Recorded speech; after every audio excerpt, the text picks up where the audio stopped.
Hello everyone, my name is Kanika. Welcome back to Sped Education. So as you all know from the thumbnail, आज का हमारा topic है polio और we call it poliomyelitis और poliomyelitis, जैसे आपको पसंद हो.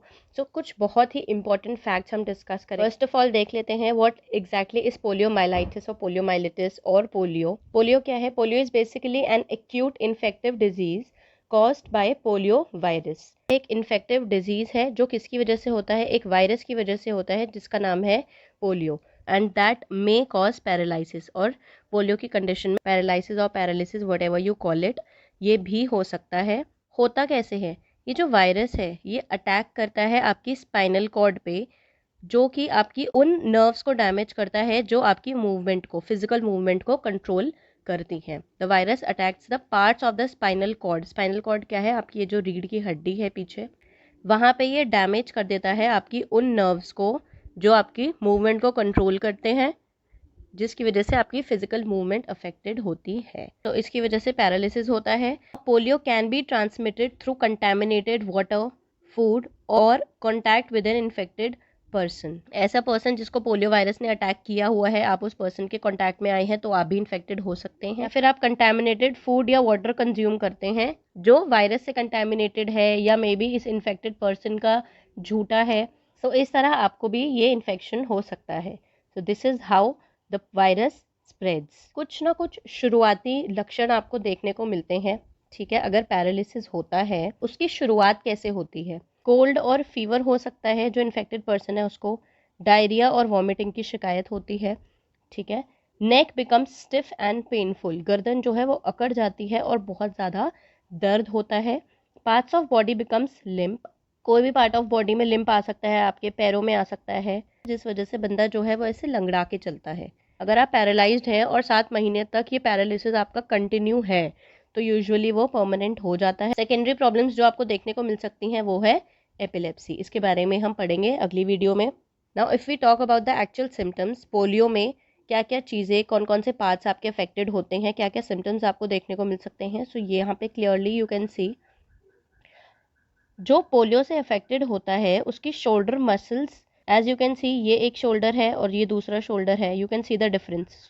शोल्डर की मसल्स पे इम्पैक्ट पड़ता है, ट्राइसेप्स पे इम्पैक्ट पड़ता है. ठीक है, आप कंपेयर कर सकते हो एक हाथ की और दूसरे हाथ की. ठीक है. कोई भी एक हिप का एक्सटेंशन हो सकता है. आपकी जो स्पाइनल मसल्स हैं उन पे फ़र्क पड़ता है. रेस्पिरेटरी जो मसल्स हैं यहाँ पे फ़र्क पड़ता है, वो अफेक्टेड होती हैं. आपकी थंब की मसल्स अफेक्टेड होती हैं. नी एक्सटेंशन हो सकता है. एज यू कैन सी, एक नी आपको नॉर्मल देखने को मिलेगी और ये एक नी थोड़ी एक्सटेंडेड है बाहर की तरफ. डॉर्सिफ्लेक्सर ऑफ एंकल आपको देखने को मिल सकता है. सो ये कुछ सिम्टम्स हैं. ये डिफॉर्मिटीज़ हैं, ये एडिशनल डिफॉर्मिटीज़. कोई चीज़ अब फॉर्म होती है मतलब वो बनती है, और डिफॉर्म होना मतलब जब वो उसकी फॉर्मेशन में गड़बड़ है. तो पोलियो की वजह से और क्या क्या डिफॉर्मिटीज़ आ सकती हैं? Cerebral palsy can be caused, clubbed foot, muscular dystrophy, Erb's palsy, spina bifida, hip problems, particular nerves में problems. ये सारी चीज़ें जो हैं ये भी आपको पोलियो के बाद देखने को मिल सकती हैं. ये है आपका Erb's palsy जिसमें एक हाथ अफेक्टेड है बच्चे का. ये है आपके clubbed foot, muscular dystrophy. ये है आपका spina bifida जिसमें आपकी जो आपकी स्पाइनल कॉर्ड है वो एक्स्ट्रा ग्रो करती है. ठीक है, एक्सटेंड होती है बाहर की तरफ. तो ये कुछ कंडीशंस हैं जो पोलियो के बाद बच्चे में या उस इंसान में देखने को मिल सकती हैं. What can we do? हम अपने पार्ट पे क्या कर सकते हैं? First of all, when you know the person is suffering from polio, तो आप फिजिकल एक्सरसाइजेस पे बहुत ज़्यादा जोर मत दीजिए. You have to avoid excessive physical exercises, क्योंकि इससे और ज़्यादा पेन बढ़ सकता है, कंडीशन वर्स हो सकती है. फूड आपको अच्छी देनी है, अच्छी डाइट देनी है. जो इन्फेक्टेड पर्सन है उसकी डाइट बहुत हेल्दी और रिच होनी चाहिए. पोजीशन जो है उसके उठने बैठने की बहुत ज़्यादा कंफर्टेबल होनी चाहिए ताकि उसको कॉन्ट्रैक्चर्स ना हो. कॉन्ट्रैक्चर्स क्या होते हैं? As you can see in this picture, contractures basically होते हैं जब आपकी जो मसल्स हैं वो कॉन्ट्रैक्ट हो जाती हैं. ठीक है, एज यू कैन सी यहाँ पे जिसकी वजह से जो आपकी फिंगर है कंप्लीटली स्ट्रेट नहीं हो पा रही. ठीक है, क्योंकि मसल्स जो हैं वो यहाँ पे कॉन्ट्रैक्टेड हैं, शॉर्टनड हैं. ये होते हैं contractures. If you talk about the treatment, तो इसका कोई क्योर नहीं है.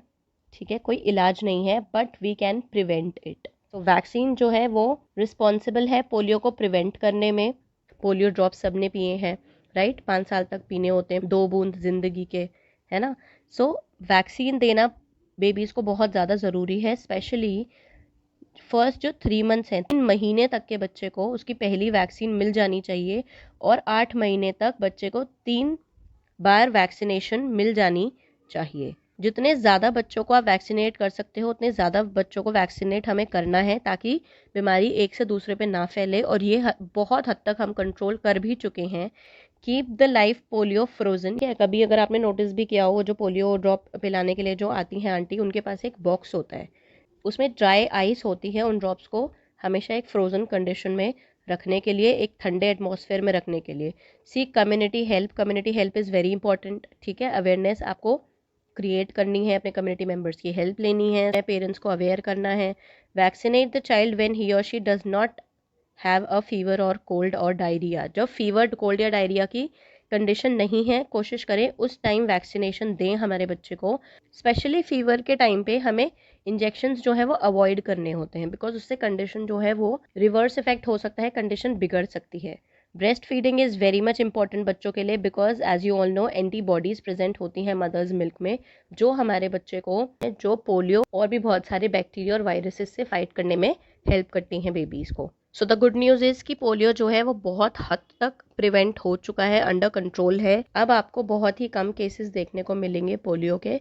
सो now let's talk about some educational implications.